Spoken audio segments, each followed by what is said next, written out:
नाजरीन मैं आदि शराजी तुसी वेखते पे हो जनाब पंजाबी पॉइंट तो मैं इस वक्त मौजूद हाँ जनाब मीनारे पाकिस्तान ब्रिज के उत्ते जिहड़ा गोल चक्कर बनया उस जगह पर तुहानूं मैं अपनी लोकेशन विखा रही हाँ तो मैं जिस हवाले दे नाल इत्थे आया वो भी तुहानूं दसांगा तो मैं अज जनाब दे नाल दो मौजू ते गुफ्तगू करनी है कितने ते दो मौजू ते जनाब मेरी हर दफ़ा एको ही रिक्वेस्ट होंदी है जनाब तुहाडे अगे मेरी चैनल नूं सबसक्राइब भी किया करो वीडियो नूं लाइक भी किया करो कमेंट्स किया करो तो अगे वीडियो नूं शेयर भी लाजमिन किया करो जनाब तुहाडी मुहब्बत दे नाल असीं चलना है। तुसीं अगर मेरा हौसला अफजाई मेरी करोगे तो मैं अगे कुछ ज़्यादा से ज़्यादा इंशाल्लाह कोशिश करांगा अच्छा काम करन दी।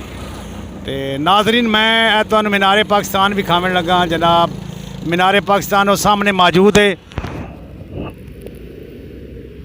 मीनारे पाकिस्तान धुंध भी है तो नवे साल की आमद है जनाब लोगों के विच बड़ी खुशी पाई जा रही है। नवा साल आ रही है यार नवे साल की खुशी के नाल लोग आए हुए ने इत्थे जनाब मंजर वेखण वास्ते ते सामने मीडिया भी लगे हुए मैं तुहानूं विखाना तो मीडिया ही किस वास्ते आया और जनाब सूरज गरूब होने वास्ते विखाण वास्ते आया तो सूरज तो मेरा ख्याल है छुप गया है बदलों के विच इस टाइम क्योंकि सूरज नज़र नहीं आ रही है। तुहाडे सामने मैं भी विखाना तुहानूं वेलो सूरज नज़र नहीं आ रही है।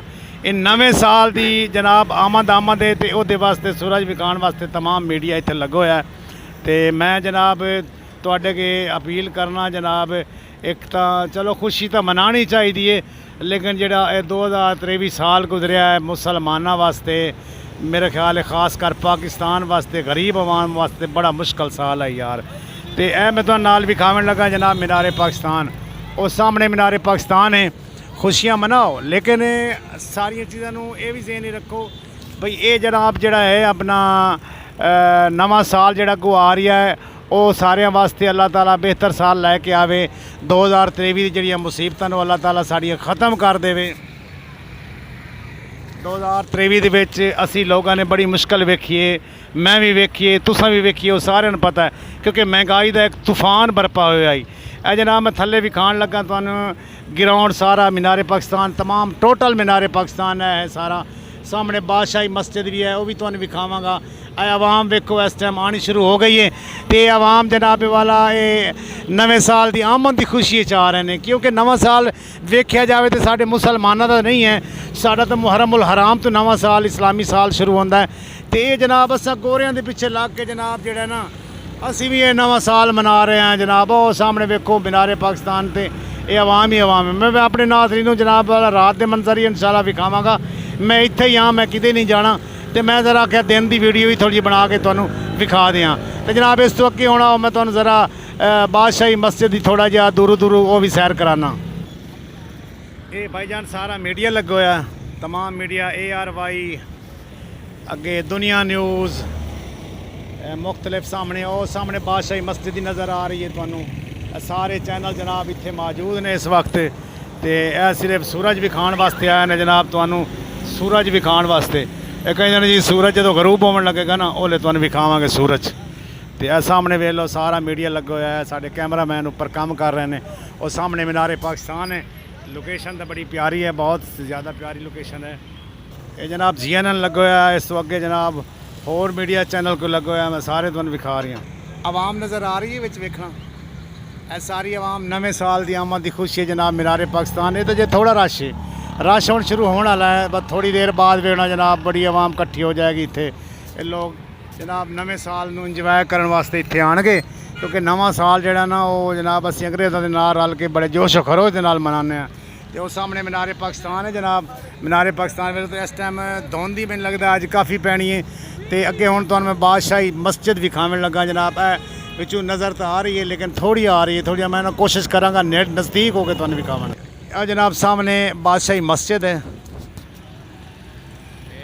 जूम करके ज़रा मैं तुहानूं विखा दें बादशाही मस्जिद का थोड़ा जिहा मीनार जिहड़े ने तो कोशिश मैं करांगा रात के टाइम जी तुहानूं अंदरों भी जाके विखावांगा इंशाल्लाह।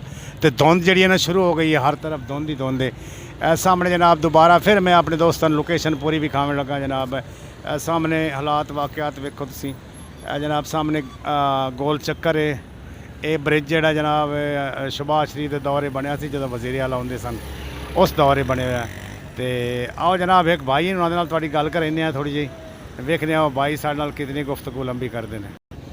ਜੀ ਨਾਜ਼ਰੀਨ, ਤੇ ਇੱਕ ਸਾਡੇ ਭਾਈ ਸਾਡੇ ਨਾਲ ਮੌਜੂਦ ਨੇ, ਰਾਣਾ ਅਜ਼ੀਮ ਸਾਹਿਬ ਸਦਰ ਨੇ ਜਿਹੜੇ ਇਸ ਟਾਈਮ ਪ੍ਰੈਸ ਕਲੱਬ ਦੇ, ਉਹਨਾਂ ਦੇ ਕਜ਼ਨ ਨੇ। ਤੇ ਆਓ ਥੋੜ੍ਹੀ ਜਿਹੀ ਗੁਫ਼ਤਗੂ ਤੁਹਾਡੀ ਉਹਨਾਂ ਨਾਲ ਕਰਾਉਂਦੇ ਹਾਂ ਅਸੀਂ। ਤੇ ਭਾਈਜਾਨ ਤੁਸੀਂ ਪੰਜਾਬੀ ਗੱਲ ਕਰਨੀ ਸਾਡੇ ਨਾਲ। अस्सलाम वालेकुम। वालेकुम सलाम जी। अच्छा भाईजान, किस हवाले दे नाल तुसी आए हो मीनारे पाकिस्तान? माशाल्लाह जी, ਅਸੀਂ ਵੇਖਣ ਆਏ ਆ ਨਵਾਂ ਸਾਲ ਹੈ। ਅੱਲਾਹ ਪਾਕ ਆਪਣਾ ਖੈਰ ਕਰੇ, ਨਵਾਂ ਸਾਲ ਅੱਲਾਹ ਪਾਕ ਆਪਣੀ ਬਣਾ ਕੇ ਆਪਣੀ ਫਾਦੇ 'ਚ ਰੱਖੇ ਤੇ ਅੱਲਾਹ ਪਾਕ ਇਹਨਾਂ ਨੂੰ ਖੁਸ਼ੀਆਂ ਦੇਵੇ, ਨਵੇਂ ਸਾਲ ਦੀ ਮੁਬਾਰਕ ਹੋਵੇ ਤੇ ਤੁਹਾਡੀ ਹਕੂਮਤ ਅੱਛੀ ਆਵੇ। ਤੇ ਅਸੀਂ ਕਹਿੰਦੇ ਆ ਹਕੂਮਤ ਆਵੇ ਤੇ ਗਰੀਬ ਜਿਹੜੇ ਨਾ ਵਿਚਾਰੇ ਸੁਖੀ ਰਹਿਣ। ਹਾਂ, 2023 ਤੇ ਬੜਾ ਮੁਸ਼ਕਲ ਸਾਲ ਗੁਜ਼ਰਿਆ ਕਿਉਂਕਿ ਆਵਾਮ ਵਾਸਤੇ। ਹਾਂਜੀ, ਅੱਛਾ ਇਹ ਦੱਸੋ ਤੁਸੀਂ ਵੋਟ ਕਿਹਨੂੰ ਦੇਣਾ? ਅਸੀਂ ਵੋਟ ਦੀ ਨਵਾਜ਼ ਸ਼ਰੀਫ ਨੂੰ ਦੇਣਾ। ਨਵਾਜ਼ ਸ਼ਰੀਫ ਨੂੰ ਦੇਖ ਲਈ, ਨਵਾਜ਼ ਸ਼ਰੀਫ ਮਾਸ਼ਾਅੱਲਾ ਆ ਰਹੇ ਵੇ ਤੇ ਅਸੀਂ ਨਵਾਜ਼ ਸ਼ਰੀਫ ਨੂੰ ਦੇਣੇ ਵੋਟ। ਯਾਨੀ ਕਿ ਨੂਨ ਲੀਗ ਦੇ ਤੁਸੀਂ ਸਪੋਰਟਰ ਹੋ? ਨੂੰ ਨਹੀਂ ਅਸੀਂ ਸਪੋਰਟਰ ਆ ਤੇ ਇਮਰਾਨ ਚੈੱਕ ਕਰ ਲਿਆ, ਇਮਰਾਨ ਨੇ ਕੀਤਾ ਕੀ ਹੈ। ਇਹਨਾਂ ਨੇ ਫੇਰ ਵੀ ਸੜਕਾਂ ਬਣਾਈਆਂ, ਮੀਆਂ ਨੂੰ ਨਵਾਜ਼ ਸ਼ਰੀਫ ਨੇ ਅੱਛੇ ਕੰਮ ਕੀਤੇ ਵੇ। ਤੇ ਰਾਣਾ ਅਜ਼ੀਮ ਸਾਹਿਬ ਤੁਹਾਡੇ ਕੀ ਲੱਗਦੇ ਨੇ, ਉਹ ਵੀ ਜ਼ਰਾ ਦੱਸ ਦੇਣਾ। ਰਾਣਾ ਅਜ਼ੀਮ ਸਾਹਿਬ ਮੇਰੇ ਭਾਈ ਹੈ ਤੇ ਮਾਸ਼ਾਅੱਲਾ ਬਹੁਤ ਅੱਛੇ ਬੰਦੇ ਨੇ। ਅੱਲਾ ਤੁਸੀਂ ਸਾਡੇ ਭਾਈ ਹੋ, ਅੱਲਾ ਤੁਹਾਨੂੰ ਸਭ ਨੂੰ ਇੱਜ਼ਤ ਦੇਵੇ। ਥੈਂਕ ਯੂ ਜਨਾਬ। ਇਹ ਸਾਡੇ ਨਾਲ ਭਾਈ ਮੌਜੂਦ ਸਨ ਤੇ ਜਿਨ੍ਹਾਂ ਦਾ ਅਸੀਂ ਥੋੜ੍ਹਾ ਜਿਹਾ ਸ਼ਾਰਟ ਕਰਕੇ ਤੁਹਾਨੂੰ ਵਿਖਾਇਆ। ਤੇ ਰਾਣਾ ਅਜ਼ੀਮ ਸਾਹਿਬ ਪ੍ਰੈਸ ਕਲੱਬ ਦੇ ਸਦਰ ਨੇ ਜਨਾਬ, ਉਹਨਾਂ ਦੇ ਕਜ਼ਨ ਨੇ। ਉਹ ਸਾਹਮਣੇ ਮੀਨਾਰੇ ਪਾਕਿਸਤਾਨ ਹੈ ਜਨਾਬ, ਦੁਬਾਰਾ ਫਿਰ ਤੁਹਾਨੂੰ ਵਿਖਾ ਰਹੀਆਂ। ਤੇ ਬਸ ਜਦੋਂ ਰਾਤ ਹੋਏਗੀ ਫਿਰ ਵੀ ਇਨਸ਼ਾਅੱਲਾ ਤਾਲਾ ਤੁਹਾਨੂੰ ਇਹ ਮੰਜ਼ਰ ਕਸ਼ੀ ਅਸੀਂ ਵਿਖਾਵਾਂਗੇ ਨਵੇਂ ਸਾਲ ਦੀ। ਆਮਦ ਤੇ ਲੋਕ ਜਨਾਬ ਬੜੇ ਧੜੱਲੇ ਨਾਲ ਖੁਸ਼ੀ ਮਨਾਉਣ ਦੇ ਚੱਕਰਾਂ 'ਚ ਨੇ। ਤੇ ਅੱਲਾਹ ਤਾਲਾ ਇਹ ਖੁਸ਼ੀਆਂ ਸਭ ਨੂੰ ਮੁਬਾਰਕ ਕਰੇ ਕਿਉਂਕਿ ਨਵਾਂ ਸਾਲ ਸਾਡਾ ਹੈ ਇਸਲਾਮੀ ਸਾਲ। ਲੇਕਿਨ ਅਸੀਂ ਜਨਾਬ ਚਲੋ ਜਿਵੇਂ ਹੀ ਹੈ, मैं कहना अल्लाह ताला 2024 जोड़ा है साढ़े पाकिस्तान वास्ते, तमाम उम्मत मुसलमान वास्ते नेक साल लैके नेक खैशात रखनी चाहिए। पाकिस्तान जिंदाबाद, पाक फौज पाइंदाबाद। अल्लाह हाफिज़।